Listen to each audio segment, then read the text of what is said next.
Hi friends, welcome to my channel. ഇന്ന് ഞാൻ ഉണ്ടാക്കുന്നത് കക്കവെള്ളം കൊണ്ട് ഒരു താളിപ്പാണ്. ഇത് കക്കവെള്ളം ഉണ്ട്. കക്ക ഞങ്ങൾക്ക് മേടിച്ചപ്പോൾ പുഴുങ്ങി ഇപ്പോൾ വെള്ളം തന്നിരുന്നവർ. ഈ വെള്ളം വളരെ നല്ലതാണ് ആരോഗ്യത്തിന്. വായ്പുണ്ണിന്, കുടൽപ്പുണ്ണിന്, നല്ല കാൽസ്യം ഈ വെള്ളത്തിന്. ഞങ്ങൾ ഇവിടെ ഉപയോഗിക്കാറുണ്ട് കേട്ടോ. ഒരു കക്കയൊക്കെ കിട്ടുമ്പോൾ പുഴുങ്ങിയാണെങ്കിൽ മുഴുവനുള്ള കക്കില്ലേ പുഴുങ്ങിയാണെങ്കിൽ വെള്ളം ഊറ്റിയിടുന്നു കേട്ടോ. അടി എടുക്കരുത്. ഊറ്റി വെച്ചിട്ട് കുറച്ച് നേരം കഴിയുമ്പോൾ തെളി മാത്രം ഊറ്റിയെടുക്കാൻ പറ്റില്ല. അടിയിൽ മണ്ണൊക്കെ ഉണ്ടാവും. അപ്പോൾ ഞാനിത് ഊറ്റി വെച്ചേക്കുന്നത് കേട്ടോ. ആ തെളിയൊക്കെ തെളി മാത്രം എടുത്ത് അടിയൊക്കെ ഊറിയ കല്ലൊക്കെ ഇനി അതൊക്കെ കളയണം. ഉണ്ടാവില്ല, എന്നാലും നമ്മൾ സൂക്ഷിച്ചുകൊണ്ട് എടുക്കാനായിട്ട്. ഞാൻ നല്ലത് മാത്രം എടുത്ത് വെച്ചിട്ടുണ്ട് ഒരു പാത്രത്തിൽ. ഇതിനകത്തേക്ക് ഒരു താളിപ്പ് വേണം. വളരെ ടേസ്റ്റാണ് ഈ സാധനം. ഒരു പ്രാവശ്യം കഴിച്ചാൽ വീണ്ടും കഴിക്കാൻ തോന്നും. അപ്പോൾ ഇത് ഞാനെടുത്ത് മാറ്റി വെക്കേണ്ട.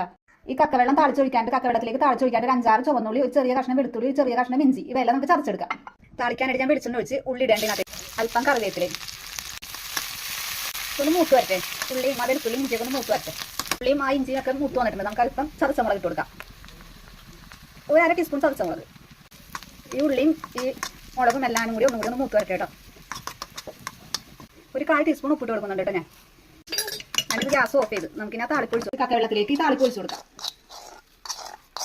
അപ്പോൾ കക്കയൊക്കെ മുഴുവനെ കിട്ടുന്ന എല്ലാവരും ഇങ്ങനെ ഒന്ന് ട്രൈ ചെയ്ത് കൊടുക്കാം. എല്ലാവരും വളരെ ഹെൽത്തിയാണിത്, നല്ല ടേസ്റ്റുമാണിത്.